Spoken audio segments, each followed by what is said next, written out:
Here's something that might shock you about the happiest people over 70. They've discovered a secret that most of society completely misunderstands.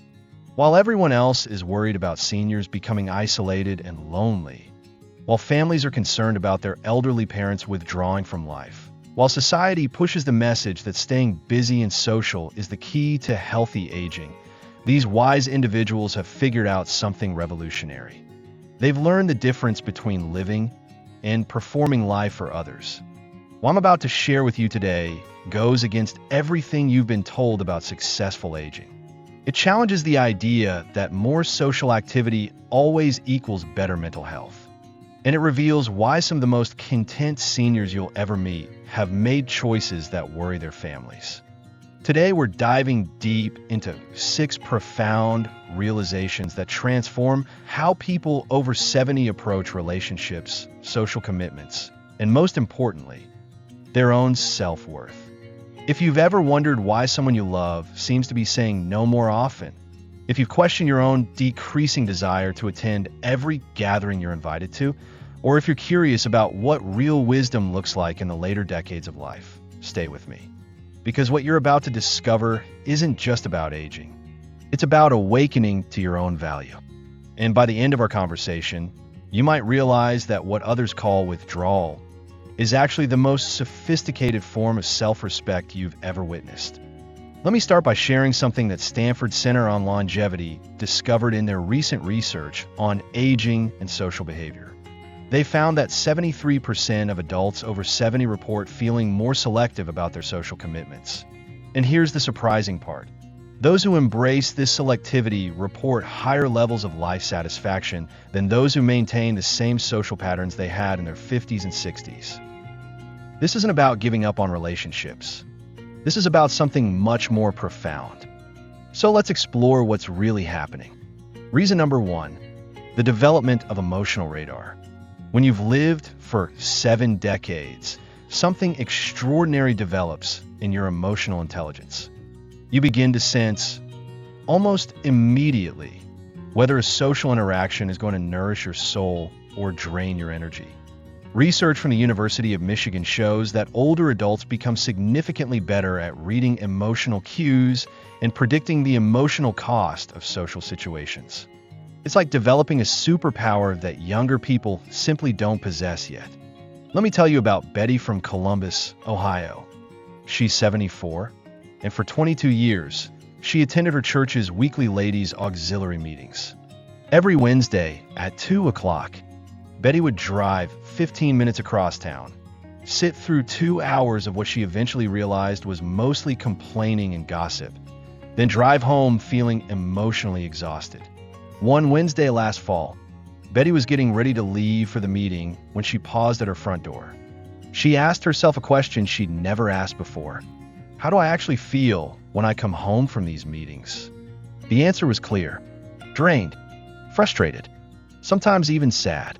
That day, Betty made a different choice. She stayed home, made herself a cup of tea, and spent 2 hours reading in her favorite chair by the window. For the first time in months, she felt peaceful on a Wednesday evening. Betty didn't quit the auxiliary out of anger or frustration. She stepped away because her emotional radar had finally become strong enough to override her sense of obligation. If you're recognizing yourself in Betty's story, go ahead and comment emotional radar below. It helps me know you're following along, and it shows other viewers they're not alone in having these experiences. Reason number 2, the mathematics of remaining time. Here's something that changes everything about how you view social commitments after 70. Time stops feeling infinite and starts feeling like the precious, limited resource it actually is.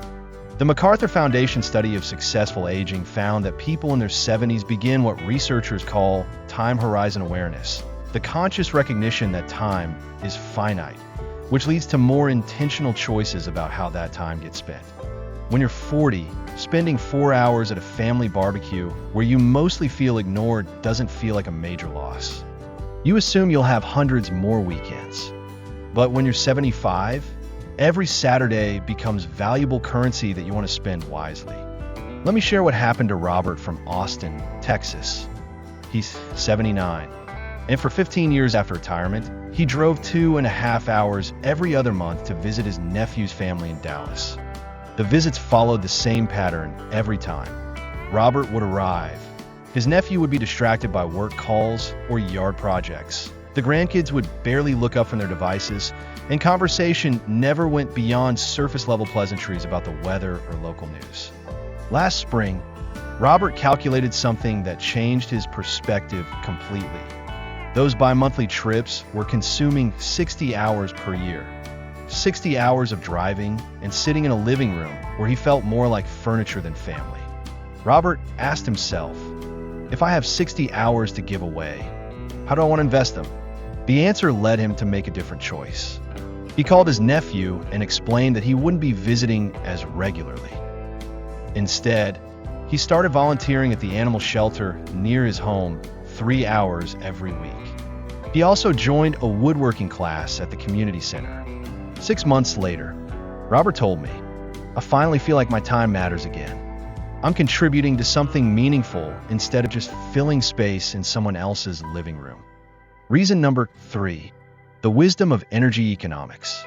After 70, your body becomes an incredibly wise teacher about the true cost of social commitments. Every gathering now requires what I call an energy budget, and your body starts demanding that you spend that budget carefully. The National Institute on Aging research shows that older adults who honor their physical limitations and make selective social choices actually maintain better mental health and cognitive function than those who push through fatigue to maintain previous activity levels. Let me tell you about what happened to Dorothy from Denver. She's 76, and for 18 years, she hosted elaborate dinner parties for 12 to 15 people every month.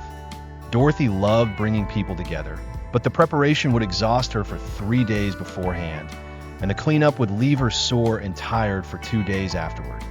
The breaking point came last Thanksgiving when she spent 4 days cooking for 23 family members. After everyone left, leaving behind a mountain of dishes and barely a thank you, Dorothy sat in her kitchen at midnight and realized something profound. She was spending 5 days of every month, 60 days per year, exhausted and recovering from social events that she wasn't even able to fully enjoy. The next month, Dorothy tried something revolutionary.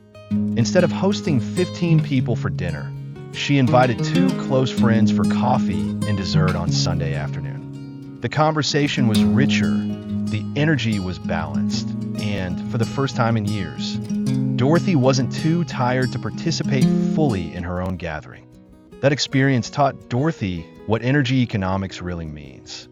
It's not about having less energy as you age. It's about becoming wise enough to invest that energy where it brings the greatest return. Now, before we continue with the next 3 reasons, I want to hear from you. If you found value in what we've discussed so far, please take a moment to hit that subscribe button and ring the notification bell. It really helps our channel reach more people who need to hear these messages, and it ensures you won't miss future content about navigating life's transitions with wisdom and grace. Reason number 4, the recognition of emotional economics. Something profound happens in your 70s. You begin to understand that emotional energy, just like financial resources, requires careful management to maintain a healthy balance. UCLA's Center for Everyday Lives of Families found that adults over 70 who apply what they call emotional budgeting to their relationships report significantly lower stress levels and higher life satisfaction than those who continue giving emotional energy without considering the return on investment. Throughout your life, you've probably had relationships where you were always the one calling, always the one listening to problems, always the one offering support, without receiving much in return. In your younger years, you might have accepted this as normal, but wisdom teaches you something different. Let me share Frank's story. He's 76 and lives outside Phoenix, Arizona. For 8 years, Frank had a weekly phone call with his longtime friend Jim. Every Tuesday at 7 p.m., Jim would call, and for the next hour, Frank would listen to complaints about Jim's health, his neighbors, his adult children, his financial worries. Frank would offer advice, provide emotional support, and try to encourage Jim to see the positive aspects of a situation. But Jim never asked how Frank was doing, never showed interest in Frank's challenges or joys, never offered support in return. One Tuesday evening, Frank realized something that changed everything. He had been making emotional deposits into a relationship that never paid any dividends. He was functioning as an unpaid therapist, not as a friend. Frank didn't end the friendship dramatically. He simply stopped being the one to initiate contact. Jim called the following Tuesday, and Frank listened as usual. But when Jim didn't call the Tuesday after that, Frank didn't reach out either. 3 months passed without contact. Frank realized that what he thought was friendship had actually been a one-way support system. Jim had never been interested in Frank as a person, only in Frank as an emotional resource. Frank redirected that hour every Tuesday towards something that fed his soul. He started calling his sister in Michigan, conversations that were balanced and mutually supportive. The difference in how he felt after those calls was remarkable. This is emotional economics in action. You stop providing unlimited emotional credit to people who can't or won't reciprocate. You start treating your feelings, your support, your care as valuable resources that deserve thoughtful investment.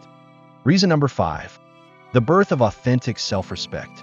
Here's something remarkable that happens after 70. You stop asking permission to value yourself. You stop waiting for others to treat you with respect before you demand it. You finally understand that self-respect isn't something you earn from others. It's something you give to yourself.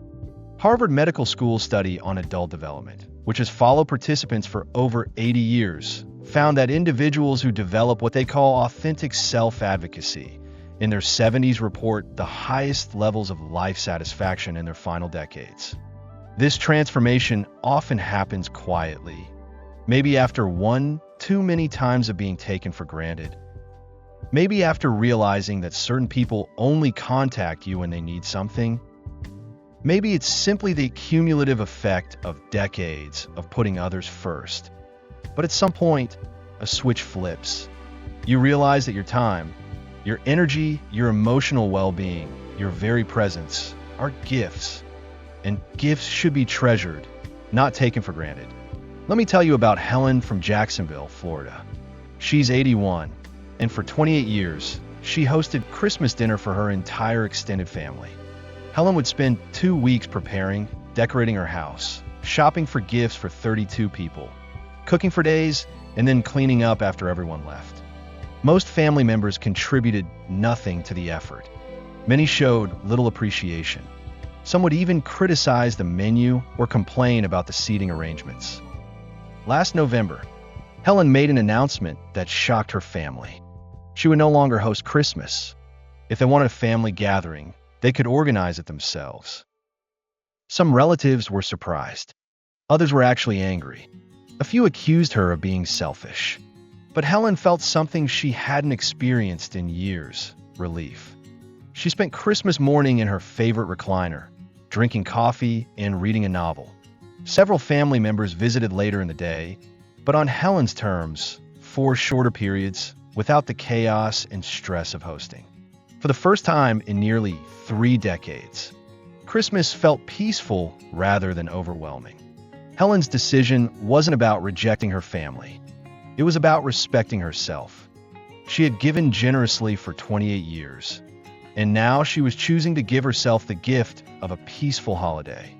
Comment self-respect if you understand exactly what Helen was feeling, and let me know in the comments which of these 5 reasons resonates most strongly with your own experience. Reason number 6, the evolution of social wisdom. The final reason people become more selective after 70 is perhaps the most profound. They develop what I call social wisdom, the ability to distinguish between relationships that enhance their life and social obligations that diminish it. The Stanford Center on Longevity calls this socio-emotional selectivity, and their research shows it's not about becoming antisocial. It's about becoming intentionally social. When you're younger, you often maintain relationships out of habit, obligation, or fear of confrontation. But wisdom teaches you that not every relationship deserves the same level of investment. Some people earn the right to your time and energy, others don't. This doesn't make you harsh or uncaring. It makes you authentic. Let me share what happened to William from Nashville, Tennessee. He's 73, and for over a decade, he met with a group of retired guys every Thursday morning at a local diner. The gathering started as a way for recently retired men to stay connected, but over the years, it devolved into a weekly session of complaining about politics, criticizing younger generations, and rehashing old grievances. William began to notice that he felt agitated and negative for hours after these Thursday meetings. The conversations had become toxic, but he continued going because he didn't want to hurt anyone's feelings. One Thursday morning, William asked himself a crucial question. Is this adding value to my life or subtracting from it? The answer was clear. William stopped attending the Thursday meetings. Instead, he started spending Thursday mornings at the local botanical garden, sometimes alone, sometimes with his neighbor who shared his interest in photography. 6 months later, William reflected on the change. I realized I'd been confusing loyalty with self-sabotage. True loyalty to the people who matter includes being loyal to my own well-being. This is social wisdom in action.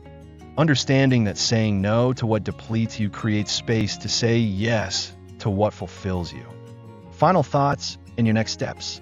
If you've recognized yourself in any of these 6 patterns, I want you to hear something important. You're not becoming difficult, antisocial, or negative. You're becoming wise, selective, and authentic. The changes you're experiencing aren't about rejecting the world. They're about embracing your own worth. After decades of adapting to others, accommodating others, and often sacrificing your own needs for others, you're finally learning to honor your own well-being. This isn't selfishness. This is self-preservation. This isn't giving up on relationships. This is investing in the right relationships. This isn't becoming antisocial. This is becoming intentionally social. Research from multiple universities confirms what you're experiencing. People who embrace selective socializing in their 70s report higher life satisfaction, better mental health, and stronger relationships than those who maintain social patterns that no longer serve them. You've earned the right to be choosy about how you spend your precious time and energy. You've earned the right to prioritize your peace of mind. You've earned the right to say no without explanation or apology. So the next time someone suggests you're not as social as you used to be, you can smile and say, "You're absolutely right. I'm more intentional than I used to be, and I've never been more content." Because choosing yourself, especially after a lifetime of choosing others, isn't selfish. It's revolutionary. And it's one of the most beautiful privileges of reaching this stage of life with wisdom intact. Thank you for spending this time with me today. If these insights resonated with you, please share this video with someone who might benefit from hearing these words. Leave a comment below telling me which reason spoke to you most deeply. And don't forget to subscribe and hit that notification bell for more content about navigating life's transitions with grace and wisdom. Remember, growing older isn't about diminishing. It's about distilling your life down to what truly matters. And what matters most is that you finally, beautifully, and unapologetically matter to yourself.